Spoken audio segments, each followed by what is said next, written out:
The great chamber of the Galactic Council fell silent as Elder Tahoe rose from his seat. His iridescent scales caught the soft blue light, sending tiny rainbows dancing across the walls. The ancient being's 4 arms extended in the formal gesture of urgent address, commanding attention from the 200 species represented. "We must issue a formal warning regarding the humans," he announced, his voice resonating through the hall with the weight of someone who had seen civilizations rise and fall. "Their inclusion in our community brings unprecedented risks." The chamber remained quiet for several moments before the inevitable reaction began. Whispers spread among the delegates, some concerned, others dismissive. The humans were newcomers. After all, barely 2 decades had passed since they'd discovered faster-than-light travel. Ambassador Dury of the Vosarian Empire made no attempt to hide his opinion. He scoffed loudly, his 4 eyes blinking in rapid sequence, a gesture known throughout the galaxy as profound dismissal. "Another primitive species barely out of their gravity well," Dury proclaimed, his voice carrying the arrogance of a civilization 10,000 years old. What possible threat could they pose? The Vosarians sat at the highest tier of the chamber. As one of the founding species of the Galactic Council, they enjoyed both status and influence that newer members could only dream of. Their empire spanned 3 spiral arms, their technology was among the most advanced, and their military might was unquestioned. Across the chamber, Captain Juwan Park of Earth maintained perfect composure despite the insult. She sat in the lowest tier, where new species were always placed. Her dark uniform was crisp, her posture straight, and her expression revealed nothing of the frustration she must have felt. Her diplomatic mission had been rejected 3 times by the Vosarians, yet she persisted. "I ask the Council to consider our proposal again," Juwan said, standing to address the gathering. "Earth seeks only open trade routes and cultural exchange. We have followed all protocols. Your species' advancement rate is the very issue." Elder Tahoe cut in. "You misunderstand their fundamental nature," he continued, addressing the Council rather than Juwan directly, as was custom. "In mere decades after discovering a crashed scout ship, they've matched technologies that took us centuries to develop." Murmurs spread through the chamber again. Many species shifted uncomfortably. The pace of human advancement had indeed been alarming. From the discovery of a damaged Maveri scout ship in their Arctic region to their first interstellar journey had taken less than 15 years. Most species required generations to make such leaps. Elder Nari, a gaseous being contained within a crystalline environment suit, floated forward. "I have studied their history," she said, her translator converting her chemical signals to speech. "They have fought more wars against themselves than most species fight against others. They've survived disasters that would end most civilizations. Their adaptability is unlike anything we've encountered." Ambassador Dury's upper lip curled in what translated across species as contempt. "All young species seem impressive at first. All young species need time to learn their place." Juwan Park's hands tightened slightly on the podium before her, the only sign that the dismissal affected her. "We seek only peaceful cooperation," she said evenly. "Earth has no expansionist goals." "A claim we've heard before," rumbled Representative Minu of the Vosarian Military Council. "Yet your weapons development proceeds at a pace that exceeds your civilian technology. Curious for a peaceful species." The chamber grew tense.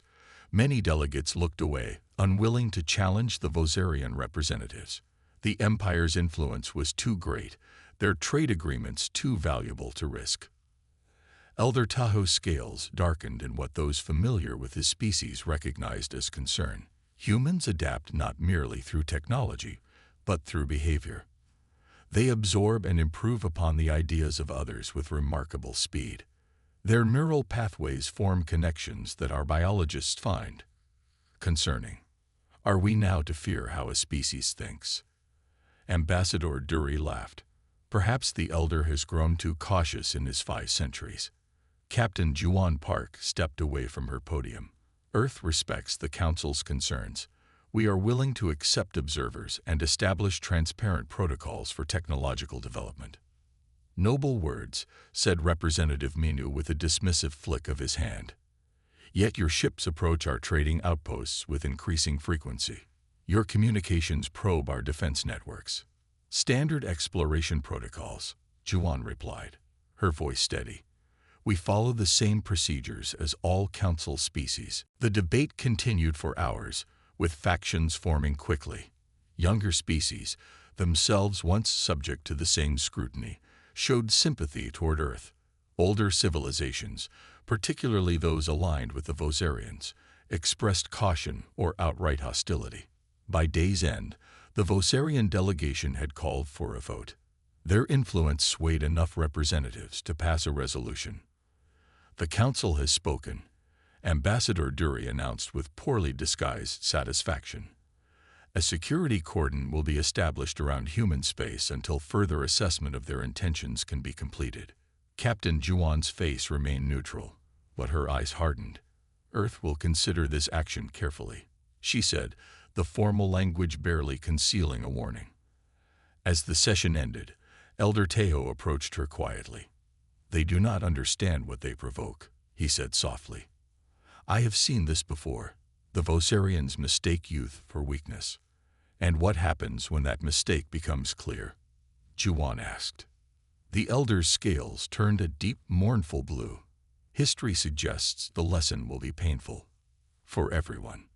The Vosarian leadership remained unconvinced by these warnings.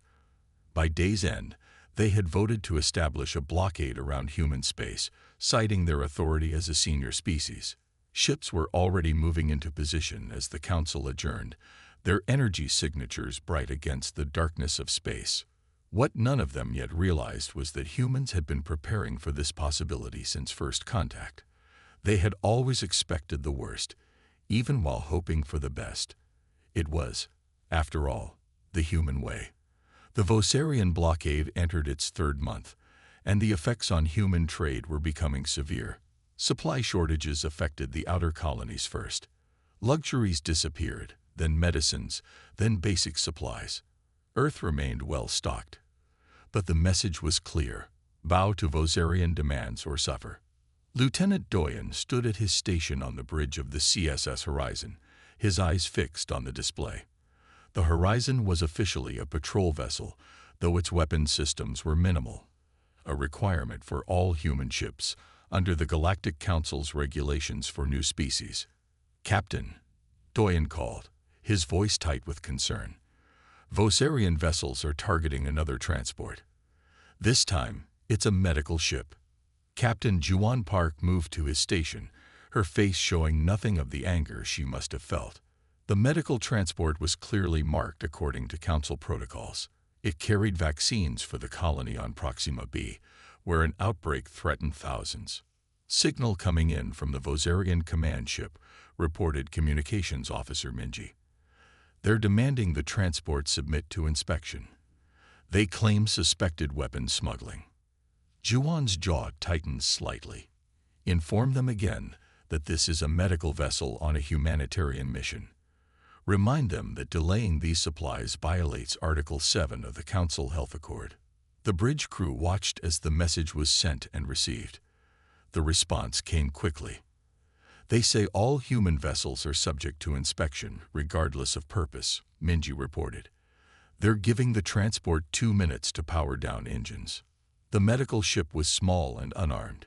Its captain, a veteran named Jono, had already requested assistance from the Horizon when the Vosarian ships first approached. Now his voice came through again, tense but controlled. "Horizon, they've locked weapons. I have 63 medical personnel and 16 critically ill patients aboard. No military capacity whatsoever." Juan's expression darkened. "Maintain course. Defensive systems only." She turned to her tactical officer. "Bring shields to full. Position us between the transport and the Vosarian vessels." The Horizon moved with surprising speed for its size, sliding into defensive position. The maneuver was textbook and completely useless against superior Vosarian firepower. At least, that's what the Vosarians believed. "They're firing," Doyen called out. The first Vosarian energy weapons struck the medical transport before the horizon could fully intervene. The smaller ship shuddered under the impact. But instead of breaking apart as expected, a shimmer of energy flickered around its hull. Transport reports, shields holding at 70%, Minji announced, surprise evident in her voice. Aboard the Vosarian command ship, Admiral Hojin stared at his tactical display in confusion. Medical transports weren't supposed to have shields at all. Small civilian vessels couldn't generate enough power for effective defense against military weapons. Fire again, he ordered. Full strength. The second volley hit both the transport and the horizon. Again, shields flared, but not with the standard blue energy of conventional shield technology. These shields glowed with a distinctive amber pattern that every Vosarian officer recognized immediately. How? Demanded Admiral Hojin, rising from his command chair. Those are modified Vosarian shields. Those configurations violate known physics. His science officer worked frantically at her station. Confirmed, Admiral. They're using our harmonic resonance patterns, but they've somehow inverted the phase variance. It's making the shields twice as efficient with half the power requirement. Hojin's face darkened with rage. That technology is classified. Even if they stole it, they couldn't have understood it, much less improved it. Aboard the horizon, Captain Juan allowed herself a small smile. Signal the transport to proceed to Proxima B. We'll cover their withdrawal. The medical ship moved away quickly, its unexpected shield still holding. The horizon maintained position, facing the Vosarian vessels. They're hailing us, Minji reported. Admiral Hojin is demanding to know how we obtained their shield technology. No response necessary, Juan replied calmly. Send the incident recording to Earth Command and the Galactic Council. Make sure it clearly shows them firing first on a medical vessel. Within hours, news of the confrontation spread across the Council. The emergency session that followed was chaos. The Vosarian delegation demanded sanctions against Earth for technology theft. The human representatives countered with evidence of the unprovoked attack on a medical transport. The shields were a defensive measure only, Earth's ambassador explained. Developed through independent research. Impossible. The Vosarian science minister shouted. That configuration took us centuries to perfect. And yet, Elder Tejo interjected quietly. The humans did it in months, just as we warned. The revelation sent shockwaves through the council. If humans could adapt Vosarian military technology, believed to be among the most advanced and secure in the galaxy, what else might they do if pushed further? Species like the Mivari and Turax, previously neutral, began withdrawing their representatives in ships from human space. They recognized the signs of an approaching conflict that could engulf unwary bystanders. The humans must be contained, Ambassador Dury insisted, before they spread further. In private chambers after the session, Elder Tejo spoke with the human ambassador. Your captain showed restraint today, the elder noted. She could have fired back. We're not looking for war, the ambassador replied. But we won't be bullied either.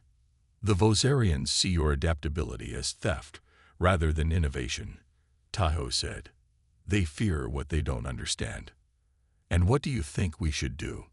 Elder Tahoe's scales shifted to a deep purple, an expression of concern.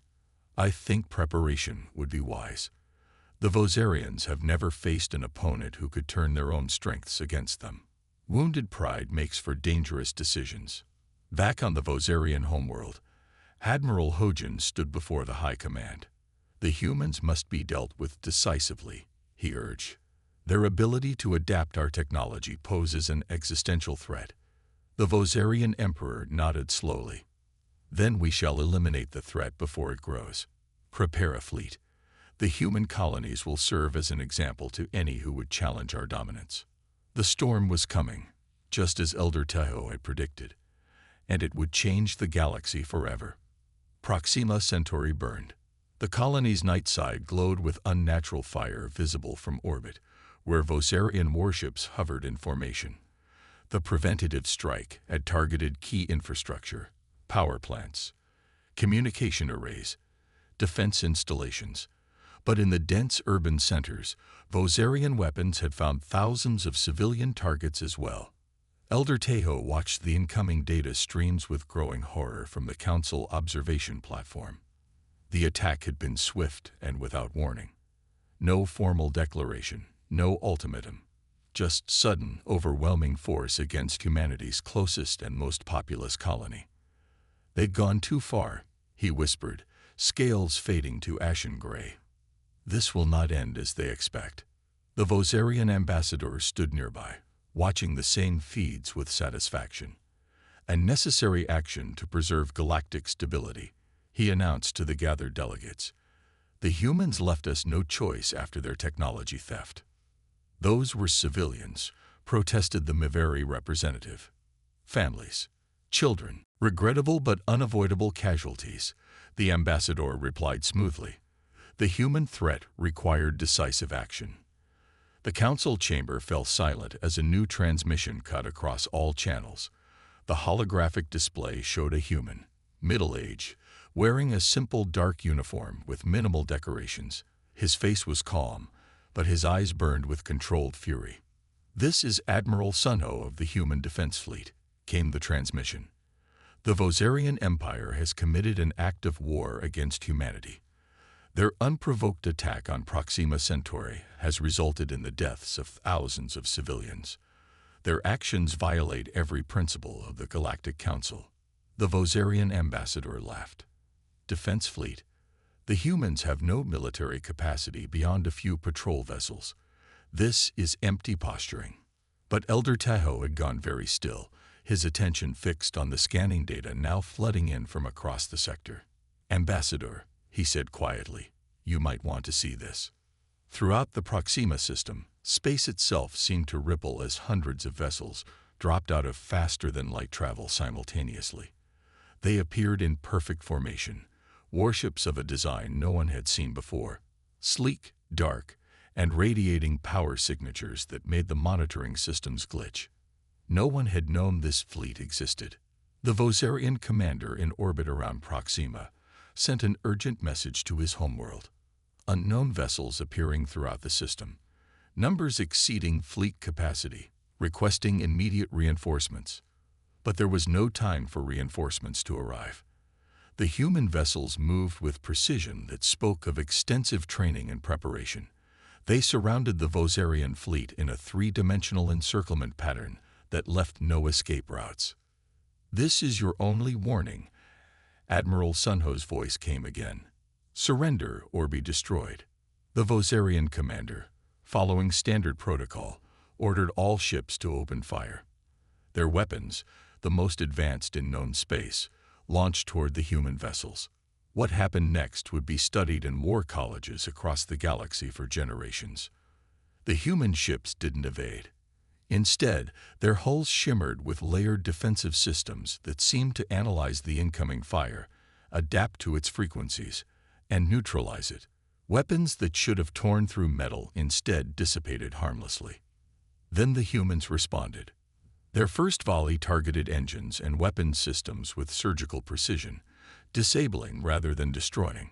It was a level of targeting control that should have been impossible at those distances and speeds. Within 17 minutes, 3/4 of the Vosarian fleet hung dead in space. No ship had been completely destroyed. A clear message that the humans could have annihilated them, but chose restraint. The council chamber erupted in chaos as the battle data came through. "Those ships," gasped a Turax analyst, "they're incorporating technology from at least 7 different species. The hull design is based on Miveri principles, but the propulsion system shares elements with Vosarian, Turax, and even ancient Kur designs." "That's impossible," insisted the Vosarian science minister. "Those technologies are fundamentally incompatible." "Evidently not," Elder Tejo replied quietly. The battle at Proxima ended with the surrender of the remaining Vosarian vessels, but it was only the beginning.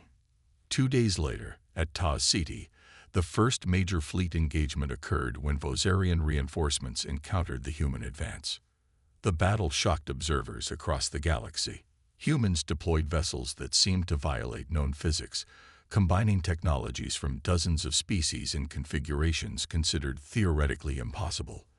Their ships moved in formations never seen before, yet strangely familiar to each species watching, because they had adapted tactical doctrines from across the galaxy and improved them.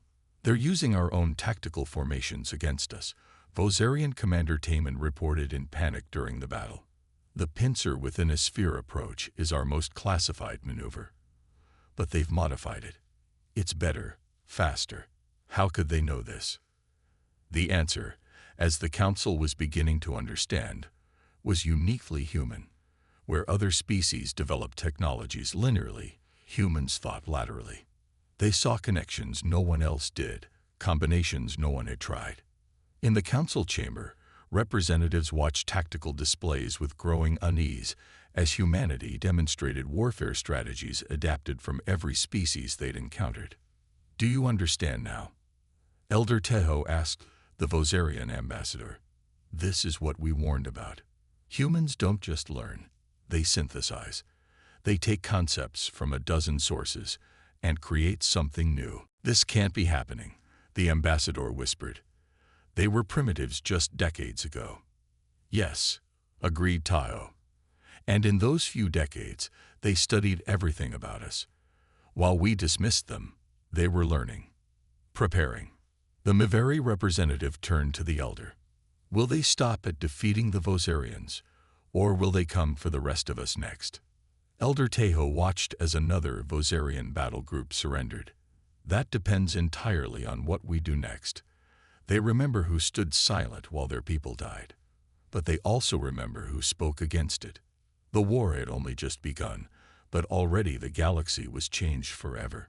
Humanity had revealed itself not as the primitive newcomers many had dismissed, but as perhaps the most dangerous species the galaxy had ever encountered.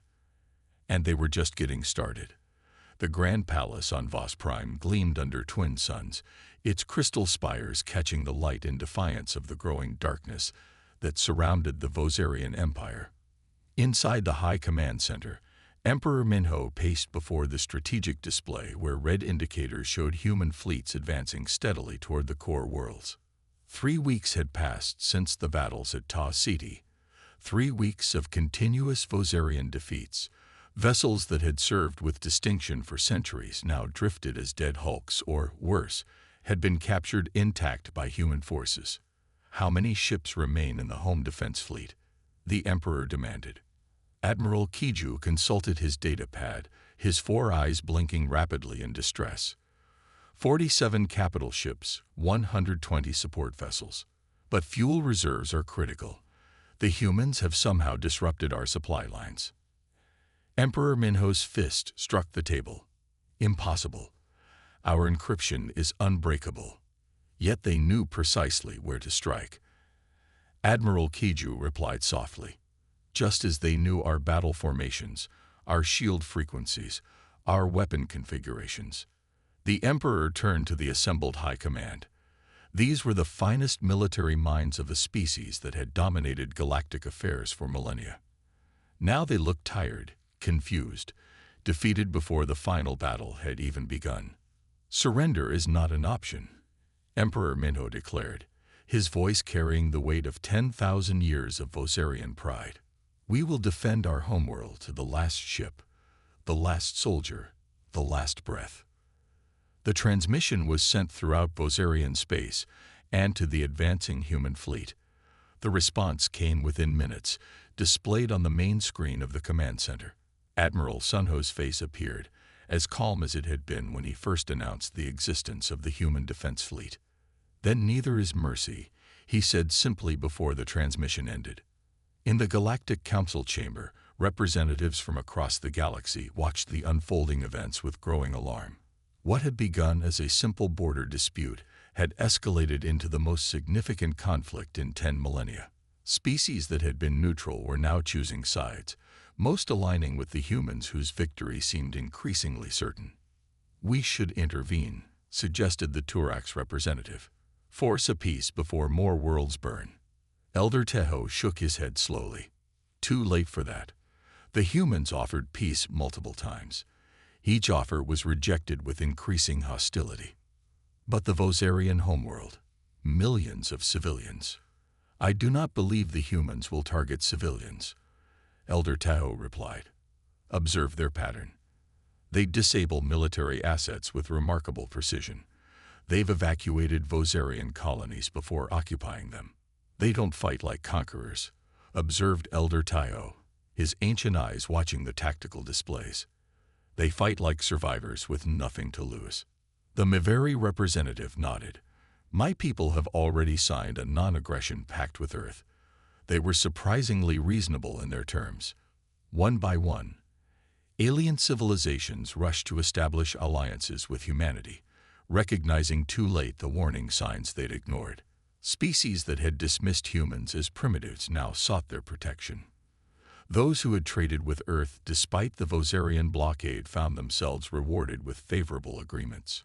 5 days later, human forces arrived at Vos Prime. The remaining Vosarian fleet formed a defensive sphere around their homeworld, weapons ready, prepared for their final stand. But the attack they expected never came. Instead, a single human vessel approached, smaller than a destroyer, carrying minimal weapons. It transmitted on all frequencies. This is Admiral Sunho. We are deploying the stellar inverter. You have 1 hour to evacuate military personnel from communication centers. In the High Command, confusion reigned. Stellar inverter. Our intelligence has no record of such a weapon, reported the science minister. It must be a planet killer, Admiral Kiju suggested grimly. They're giving us time to say goodbye to our families. Emperor Minho stood firm. We will face this final threat with dignity. The Vosarian Empire does not kneel to primitives. The hour passed. Throughout Vos Prime, soldiers and citizens alike waited for the end, perhaps a blinding flash, a wave of destruction, the planet cracking apart. What happened instead was silence. Across the planet, communication systems stopped functioning, not through destruction, but through subtle, fundamental change. Quantum communication links, the backbone of Vosarian military and civil infrastructure, began operating on frequencies their equipment could no longer detect. The deployment of the stellar inverter wasn't technically a weapon. It simply altered the function of Vosarian communication systems, rendering their coordinated defense impossible. Warships could not receive commands. Defense grids operated independently, without central control. Government functions ceased. In the span of 20 minutes, the most advanced civilization in the galaxy was reduced to pre-industrial communication capabilities. Brilliant, whispered Elder Tayo as he watched the reports coming in. They didn't destroy anything. They simply changed the rules. When human troops finally landed, they encountered minimal resistance. Most Vosarian military units, unable to coordinate, had surrendered independently. The humans moved methodically through the capital city, securing strategic locations with minimal casualties on either side. Admiral Sunho himself led the team that entered the High Command Center. Emperor Minho sat alone at the strategic table, the room otherwise empty. His advisors had fled or surrendered. How? The Emperor asked simply. How did your species accomplish in weeks what others couldn't do in millennia? You gave us no choice, Admiral Sunho replied. When faced with extinction, humans become creative. You could destroy us completely. Why don't you? Because we're better than that. And because the galaxy needs balance, not dominance. Emperor Minho nodded slowly, understanding at last. He activated his personal communicator, one of the few still functioning, and recorded a message for broadcast to all remaining Vosarian territories and the Galactic Council. The Vosarian Empire surrenders unconditionally to the forces of Earth. I take full responsibility for the conflict and its outcomes. He paused, looking directly at Admiral Sunho. We did not understand what we faced. Not an enemy seeking conquest, but a species fighting for its right to exist. As the message transmitted, Elder Tejo watched from the council chamber, his scales shifting to the blue of solemn reflection. "And so it ends," he said quietly. "Let us hope we all learn from this mistake." The price of arrogance had been paid. The galaxy would never be the same. 1 month after the fall of Vos Prime, the Galactic Council convened for what many called the most important session in its long history. The Great Chamber, usually arranged in hierarchical tiers with elder species at the top, had been reconfigured. Now all seats formed a perfect circle, with no position higher than another. The council chamber was silent as Admiral Juwan Park walked to the center. She wore a formal uniform but carried no weapons, a deliberate choice noted by all present. The human who had begun this journey as a captain seeking diplomatic recognition now commanded the respect of every species represented. "Humanity offers peace," she stated simply, her voice carrying through the chamber without technological enhancement. "Not dominance, but partnership." Elder Tejo leaned forward slightly, his scales shifting to a curious yellow-green. "You control the most powerful fleet in known space. The Vosarian Empire has fallen. You could demand anything." "We could," Juwan agreed, "but that would make us no better than those who sought to destroy us." She activated a holographic display showing a new organizational structure for galactic governance. The terms shocked the assembled species: an interspecies cooperative with equal representation, regardless of technological advancement or age of civilization. "No more tiers," she explained. "No more senior and junior species. Each civilization, regardless of how long they have traveled the stars, will have equal voice in matters that affect us all." Murmurs spread through the chamber, some of outrage, particularly from ancient species who had enjoyed privileged positions for millennia, but many of cautious hope. "And the Vosarians?" asked the Maveri representative. "After what they did to your colonies, surely they are excluded from this new order." Juwan's expression remained composed. "They will have the same rights as any other species, once their military has been reduced to defensive capacity and reparations for Proxima Centauri have begun."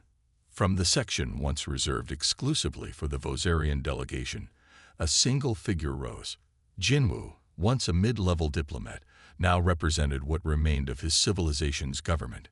"We were arrogant," he admitted, his voice carrying the weight of genuine remorse. "We mistook youth for weakness. We saw humanity's adaptability as a threat rather than a gift to the galaxy." He bowed deeply in the human manner. "My people accept these terms with gratitude for your mercy." The chamber fell quiet again, a collective processing of how completely the galactic order had changed in mere months. Elder Nari floated forward, her crystalline environment suit gleaming in the chamber's light. "I have lived 900 years, she began. "I have seen civilizations rise and fall. But never have I witnessed such restraint and victory." She turned to address the entire chamber. "Let this be remembered as the moment we learned that wisdom is not measured in years of civilization, but in the capacity to evolve." The following weeks saw intense negotiations as the details of the new cooperative took shape. Humanity shared some of its technological innovations, particularly in medicine and environmental restoration, while keeping its most advanced military developments secured. It was a delicate balance between openness and caution. Admiral Sunho, who had commanded the fleet that brought the Vosarians to their knees, personally supervised the reconstruction efforts on Proxima Centauri. The colony that had burned now became a symbol of the new order, with representatives from dozens of species contributing to its rebuilding. "Why are you helping us?" a young Vosarian engineer asked him one day as they reviewed plans for a new hospital. "After what we did." "Because holding on to hate solves nothing," Sunho replied simply. "And because the best defense against future conflict is to build something worth protecting together." On the newly reformed council, now called the Cooperative Assembly, species that had never before had meaningful input into galactic governance found their perspectives valued. The Terraki, whose civilization was barely a century old, proposed brilliant solutions to interstellar communication problems. The ancient Mivari, freed from traditional hierarchies, shared previously guarded knowledge about subspace physics. Humanity, for its part, focused on building bridges rather than weapons. The fearsome human defense fleet gradually transformed, with many vessels recommissioned for exploration or converted to massive universities where species could exchange knowledge. 5 years passed, then 10. The scars of conflict slowly healed, though they were not forgotten. In the curriculum of every school across cooperative space, the human-Vosarian War was taught as both warning and inspiration, a lesson in the dangers of arrogance and the power of adaptation. 20 years after the war's end, on a rebuilt Proxima Centauri colony, the memorial gardens opened on the exact spot where the first Vosarian weapons had struck. At its center stood not a monument to victory or defeat, but a simple playground. There, on a bright spring day, human children played alongside young Vosarians in the sunlight, their laughter carrying across grounds once scared by war. Their parents, once enemies, watched in contemplative silence, the hard-earned peace a daily reminder of the price of arrogance and the value of respect. A small girl with 4 eyes and a human boy with dark hair worked together to build a sand castle, their different hands complementing each other's abilities perfectly. Higher, the girl urged as they added another tower.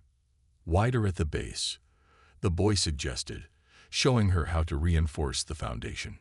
Elder Taiho, now retired from the cooperative assembly, watched the children play with ancient, knowing eyes.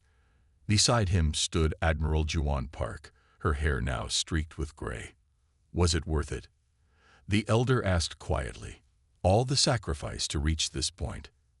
Juwan watched as more children joined the castle building, each species adding techniques the others wouldn't have considered. Look at them, she said simply. They're not just playing together. They're creating something new, something better than any of them could build alone. She smiled. That's humanity's greatest gift to the galaxy. Not our technology or our military strategy, but our belief that different doesn't mean worse. It just means more possibilities. The elder's scales shifted to a color of contentment rarely seen during the war years. Perhaps in that way, humans were the most evolved species all along. As sunset painted the rebuilt colony in gold, the children's creation stood complete. A castle unlike any seen before in the galaxy, built by many hands working as one. The end.